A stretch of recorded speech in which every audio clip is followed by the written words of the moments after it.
What is up, ladies and gentlemen? Namaste, Namaskram, Ramji, and welcome back to my YouTube channel. I'm going to react to Brahmastra, my hopes and fears. Like, what exactly are we hoping for this? So, this is by Tried and Refused Productions. I love this channel. It gives you insights, it helps you understand, and just look at all the movies as a whole. Like, what is going to happen, and give out their thoughts. So, let's react to this. And as we are getting close to the movie, man, because the movie is about to drop. Let's check it out. Let's go. Me worried if the Indian audience will connect with the concept like that. 2 weeks later. 2 weeks. Watching the pre-release promo in advance. Of the advanced bookings ahead, they're going mad, man. Like, people are really buying them. It's amazing. I was genuinely wondering, for a film of the magnitude of Brahmastra, the very fact that the movie has been delayed for so long, is it going to adversely affect the hype around the movie? Is the constant rigmarole of delays and alterations with the release date going to create a sense of exhaustion within the audience of the very concept of Brahmastra? But when in hindsight I look at the slow build-up that the makers of the film have done, slowly unraveling concepts, characters and songs of the film over a period of many weeks, it has actually led to what we see today in terms of trade analysts claiming that the movie is bound to have the biggest opening for a Hindi film post the pandemic. Several aspects of the film's marketing have worked in its favor, whether it be the music or just the discussion around a word in a chorus, the trailer and what any creator would dream of, conspiracy theories and genuine chatter about concepts explored in the film, and finally, characters, motives, and possible cameos that have been flung around on social media. It's after a very long time where I've seen genuine curiosity for a film and its world, like we used to see on channels like New Age Rockstars, being done this time by Indian creators themselves. I had tweeted before the promotional campaign of the film started on what will be the grounds to boycott a film like Brahmastra, even though it celebrates elements of our own ancient Indian history and spirituality. Give it to them to weaponize probably interviews years ago out of context and fuel it for their vested interests. And lo and behold, the boycott campaign against the film also commenced, taking the interviews of the actors years ago and placing them as the sole reason on why one should not watch this movie. Having absolutely nothing to do with the themes explored in the film, but labeling individuals involved in the project as the catalyst for the mass boycott towards the movie. What I've realized, however, is that if the audience's interest hits a chord with the trailer and songs of the film, they are bound to come to theaters irrespective of the social media campaign against individuals. I think two things specifically became clear to me this week. That one, the audience has absolutely loved the pre-release promo and even preferred it over the trailer. The dark theme and engaging background score has really generated curiosity among fans, and two, I think it's the best decision taken by the cast and marketing team to limit their exposure towards the media. Cancel culture and boycott campaigns have gone in an analyzing overdrive, taking into account every feature from body language, tone of voice to social ramifications of innocuous statements, that it's an absolute rarity that an actor's statements won't become a talking topic of a gossip headline. In order to avoid such kind of press before the movie releases, I feel like it's been a great decision for the content of the film and its promos to do most of the talking and distancing themselves from absolute media exposure that are bound to seek for some controversy by cornering the actors to comment on the most contentious issues, and lo and behold, it just becomes fodder for the public to shame them. I also became slightly worried about the countdown promos, hoping that they don't reveal too much or major spoilers, and hopefully that won't be the case till the movie releases. The main aim of the video was to share with you my hopes and fears regarding this upcoming huge film from Bollywood, and please do chime in on yours as well in the comments below. Your take always accounts for a great discussion in the comment section.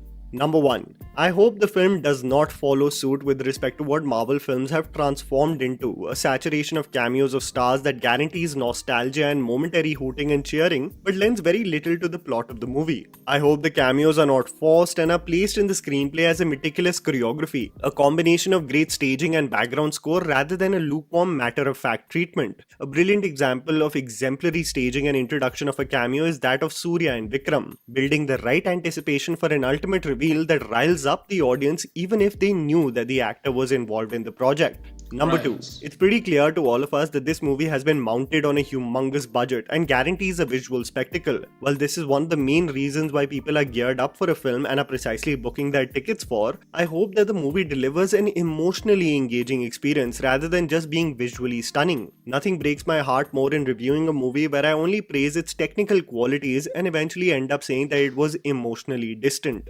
Number 3. I hope that the journey for Shiva, understanding his powers, role, and fate in this world of Astras, is just not reduced to his love story with Isha, but is a narrative of self exploration coupled with the love story as well. I hate the narrative of how people want the story to be devoid of romance, as if the biggest commercial films did not have love stories as their subplot, and it still did not affect the overall quality of the film. Exactly, I think man. it's pretty clear that Isha is not going to be a mere flower pot to the story, and while I'll keep all my theories to myself because I don't want to ruin the experience before we go into theaters, my red flags definitely have been on high alert ever since the pre-release promo. Number 4. I hope that the motive of the antagonist is strong, has enough context with respect to her origin story, and more importantly, invokes fear within the audience of an impending doom. Nothing is worse in a film of such a scale where the antagonist is weak and their entries barely generate an emotion within you. I hope that the character of Junoon, one really does connect with her motive and character arc. Number 5. I think my order of preference of songs definitely goes in the form of Deva Deva first, Kesariya 2, and then Dance Ka Bhoot.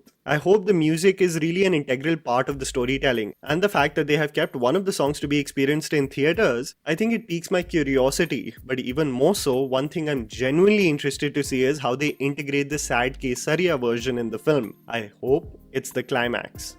Number 6, my last point is while we can sit here and think about several possibilities and motives of characters, I hope the film genuinely, from a storytelling point of view, shocks us. Keeping the plot from being ruined, I think it was essential for this film, and the great component of there not being any leaks of how this film ends up being in part 1, I think it has created organic curiosity among the audience, or what may be the twists and turns along the journey. I want to conclude by just stating I genuinely want to be invested in this film for the sheer love for films mounted on such a big scale, and even more so, that integrates concepts of ancient Indian history and spirituality, something that we have been craving to see anyway on the big screen. A country termed as the land of stories, it's beautiful that creators are not looking elsewhere but within our own rich history to conjure up a tale that the masses can resonate with. That's a As good always, point. cautiously optimistic, and I hope this coming Friday does deliver a cinematic experience for all of us. And that was a video, guys. Write down in the comments below what are your hopes and fears regarding Brahmastra. Please don't forget to follow me on Instagram. The handle's right in front of you. Follow me at JammyPants4. Also, please support us by smashing the like button and I totally agree with his points right there. His points when it comes to how exactly it's supposed to be, or what he thinks, what he wishes, what he would love to see here. It's very important, honestly, because this movie is portraying an important part of India, in ancient views, all that, and it's important to focus more on that and not really just the love part, like what you said, the romance part. You have to move and show people exactly how it is, and obviously there's a lot of mixes that are there to make it a movie, right? Editions and all that. But I do believe that it's going to be amazing.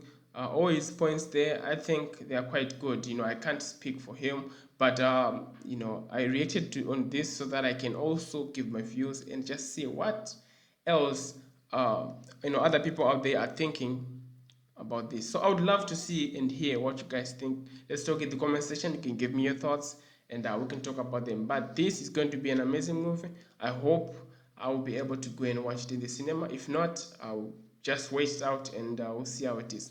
Much love to you guys. I appreciate you all. Take care. Peace.